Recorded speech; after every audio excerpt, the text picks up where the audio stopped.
is my story too. Hej och välkomna, mitt namn är Sven Usling och då ska jag prata om The Barbarian and the Geisha. Eller Barbaren och Geishan som den heter på svenska. Detta är ett amerikanskt historiskt drama från 1958. John Wayne spelar Townsend Harris, den första amerikanska ambassadören till Japan. När han anländer blir han dock inte erkänd som sådan, utan mycket av tiden spenderas i ensamhet och isolering. I'll acquaint my superiors at Edo with that opinion. Meanwhile, I'll require quarters for Mr. Yuskin, my interpreter, 3 Chinese servants and myself. It must be understood that I am receiving you only as a private person.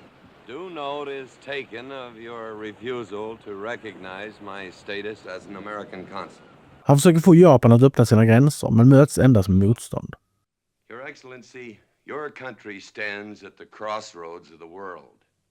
From both east and west, men are finding an ever-increasing need for those roads. If in your desire for isolation, you refuse to make them safe for peaceful traffic, the world will treat Japan as it would treat a band of brigands infesting a highway. True Japanese would rather see his country perish in flames and perish with it than see it corrupted by the foreigners and slowly rot. När ett amerikanskt skepp anländer så hotar japanerna att skjuta på det, men Harris ställer sig i vägen, vilket knappast gör honom mer populär.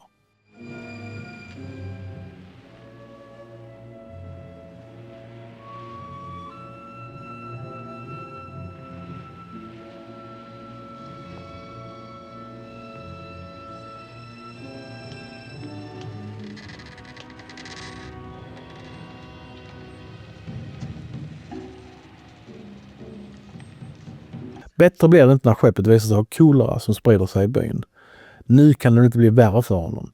Men då bestämmer han sig för att bränna ner byn för att på så vis ta död på sjukdomen. Detta gör inte japanerna glada.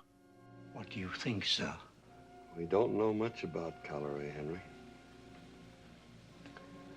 We do know that only fire and frost will kill it.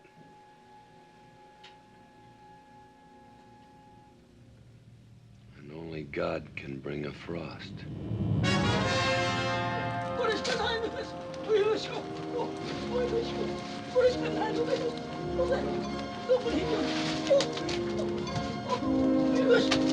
Han får en japansk geisha som kompanjon av byns ledare som ska spionera på honom. Deras tanke är att hon ska få honom att prata i sängen, men han är inte intresserad av att ligga med henne. Istället blir de vänner och delar med sig av sina kulturer. Kanske även lite betuttning sprider sig mellan dem. I'm leaving, Okichi. Going to Edo. Going home. First sensible thing since I've hit Japan.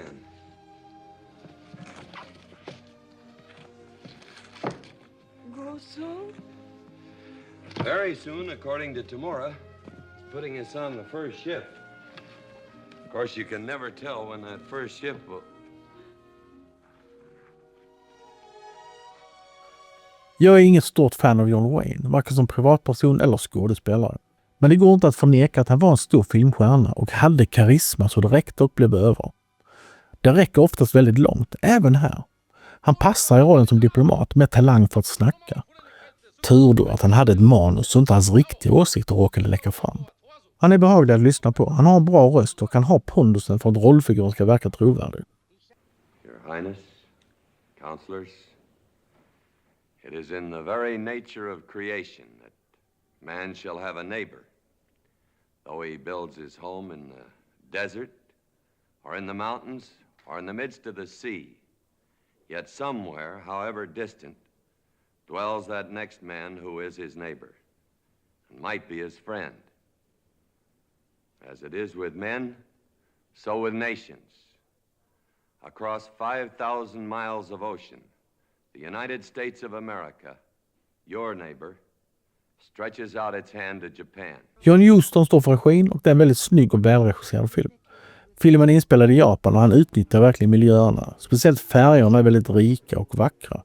Jag misstänker att många scener är naturligt ljussatta, vilket gör det väldigt stilistiskt. Huston och Wayne kom inte överens under inspelningen och det har gått rykten om att det blev slagsmål mellan de båda. Men det ska vara falsk information. Däremot så hade de två helt olika visioner av vad filmen skulle bli. Wayne klagade också på hur dålig regissör Huston var. John Huston själv lämnade produktionen för att förbereda sin nästa film. Vilket leder mig till att tro att detta skedde under klippningen, inte en chans att han gör det mitt under inspelningen.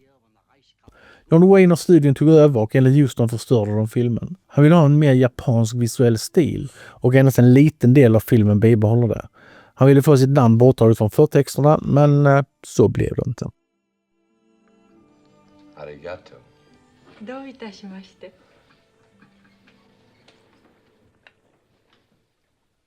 You know, Henry, I've seen some pretty attractive dancing girls from Siam, sing-song girls from China, but I think I prefer the geisha of Japan. Det är en väldigt stillsam och bekväm film som rör sig i ett behagligt tempo. Som tittare är man engagerad. Det är kanske inte den mest intressanta filmen jag någonsin sett, men det är heller aldrig tråkigt. Det finns en slags elegans i tempot och i scensättningen. Det flyter på väldigt naturligt. Jag skulle önska att man hade fått se mer av Hustons originalvision, där en amerikan tolkar japansk kultur på ett japanskt sätt. Men jag tycker filmen funkar hyfsat ändå. Kärlekshistorien med geishan är ett påhitt för filmen och egentligen hade den riktiga Harris flera minderåriga älskarinnor, varav Okichi, som rollfiguren heter, var en av dem. Hon blev dock avfärdad ganska snabbt. Detta är i alla fall vad Wikipedia säger. Detta är ett klassiskt exempel på så kallad whitewashing, där man tonar ner en rollfigurs negativa sidor. Som helhet är det en välspelad och välregisserad klassiker som lyckades engagera mig hela vägen. Men jag önskar nu i efterhand att Hustons originella vision hade fått mer utrymme. Betyget blir en 3.